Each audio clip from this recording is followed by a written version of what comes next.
नमस्कार दोस्तों। Ocean network में आपका स्वागत है।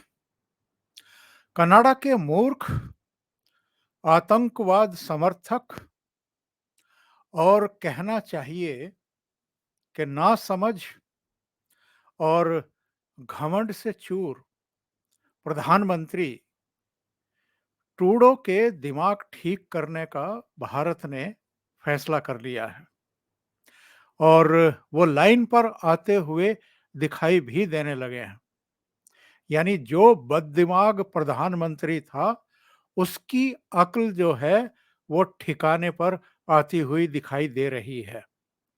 भारत ने पहले तो उनके एक राजनयिक को निकाल बाहर किया था भारत से।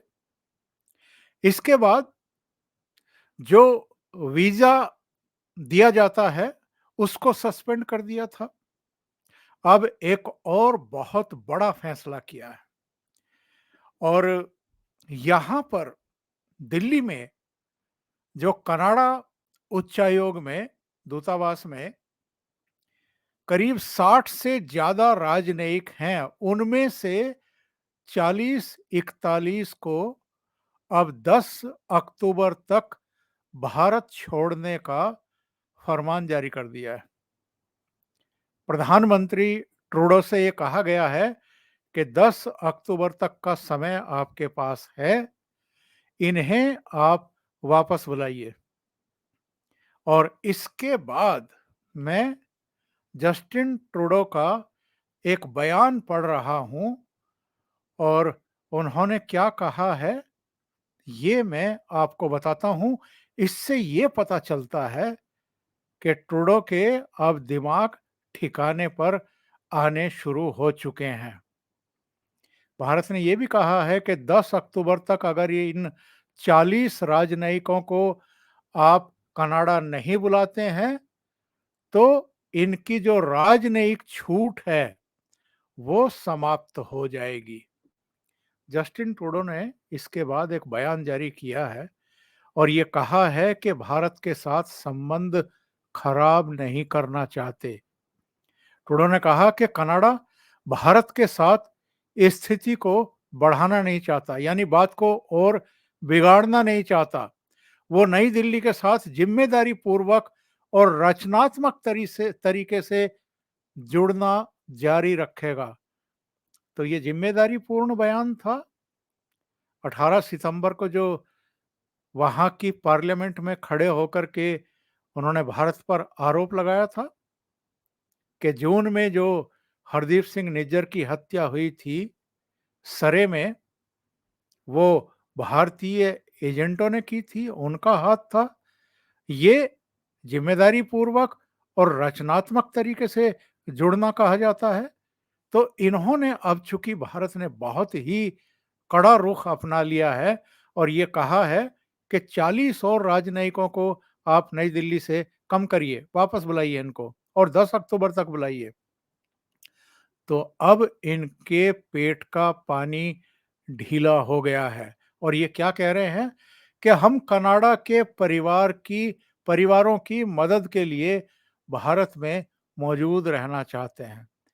यानी उनको अब बहुत अच्छे तरीके से इस बात का एहसास करा दिया है भारत सरकार ने, मोदी सरकार ने, कि आप अगर गैर जिम्मेदाराना तरीके से भारत पर आरोप मढ़ेंगे तो फिर आपको छूट नहीं दी जा सकती। और अगर आप इस तरह के आरोप बिना किसी ठोस सबूत के लगा देंगे तो इसका खामियाजा आपको भुगतना पड़ेगा। भारत ने इनसे ये कहा था कि आप अपने राजनयिकों को वापस बुलाइए।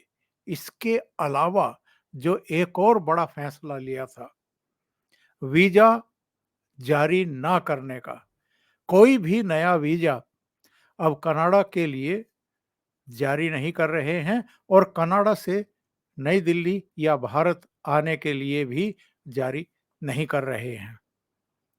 इससे करीब करीब 7 लाख ऐसे परिवार हैं जिनका प्रेशर अब ट्रूडो सरकार पर बिल्कुल आ गया है और पहली बार उनको लग रहा है कि बहुत बड़ी गलती उन्होंने कर दी है नई दिल्ली के साथ पंगा लेकर के।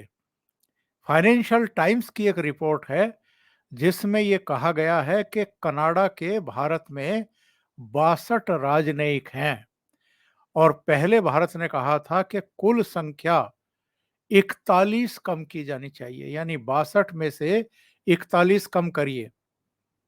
तो यहाँ पर अब कनाडा के बस 21 लोग ही रह पाएंगे 62 में से। और इसके बाद से जो अरिंदम बागची हैं, उन्होंने भी ये कहा कि भारत में जो कनाडाई राजनयिक हैं, वो कर्मचारियों का आकार नई दिल्ली के कनाडा से बड़ा है और ताकत और रैंक में समानता होनी चाहिए। यानी हमारे जितने राजनयिक वहाँ हैं, उतने ही कनाडा के भी यहाँ रहने चाहिए, उससे ज़्यादा नहीं रहने चाहिए। और जो इन्होंने बेहुदा आरोप लगाया था, गैर जिम्मेदार आरोप लगाया था भारत के ऊपर, तो उसको तो भारत ने उसी समय बेतुका और बेसलेस बता दिया था। और एस जयशंकर ने अभी अमेरिका की यात्रा के दौरान भी एक बयान दिया था कि कनाडा में जिस तरीके से हमारे दूतावास पर स्मोक बम फेंके जा रहे हैं, ये कतई सामान्य स्थितियां नहीं हैं। और जब एस जयशंकर ने ये बात कही थी, तो कहीं ना कहीं उसमें एक भाव छिपा हुआ था कि हम अगर कनाडा में हमारे दूतावास के साथ उनके अधिकारियों कर्मचारियों के साथ इस तरह की स्थितियां पैदा की जा रही हैं, राजनयिकों के साथ ऐसी असुरक्षा की स्थितियां पैदा की जा रही हैं, तो नई दिल्ली में हम भी कनाडा के लिए पलक पावड़े नहीं बिछाएंगे और उनको भी लंबा रास्ता दिखाएंगे। और ऐसा लगता है कि भारत ने इस फैसले से न केवल कनाडा बल्कि कनाडा के जो हिमायती देश हैं, जिनमें अमेरिका भी शामिल है, अमेरिका के व्हाइट हाउस के प्रवक्ता के भी इस बीच कुछ ऐसे बयान आए थे जिनसे लग रहा था कि वो कनाडा के साथ खड़े हुए दिखना चाहते हैं निज्जर वाले मामले में और जस्टिन ट्रूडो के आरोपों के मामले में। वरना अमेरिका का प्रवक्ता वहां खड़े होकर के ये ना कहता कि हम चाहते हैं कि भारत इस जांच में सहयोग करे। और ये भी एक खबर उड़वाई गई थी मीडिया के एक पार्ट में कि चूंकि अब यूएन की सभा में भाषण के बाद और वहाँ जो कार्यक्रम थे उनमें शामिल होने के बाद विदेश मंत्री एस जयशंकर वॉशिंगटन जा रहे हैं और वहाँ जो इनके फॉरेन अफेयर्स के सेक्रेटरी हैं ब्लिंकन, उनसे उनकी मुलाकात होने वाली है। तो ये कहा गया कि ब्लिंकन जो है कनाडा ने जो एलिगेशन लगाए हैं भारत पर, उनके संबंध में अपनी चिंता जाहिर करेंगे और उसमें जांच में सहयोग के लिए भारत के विदेश मंत्री को कहेंगे।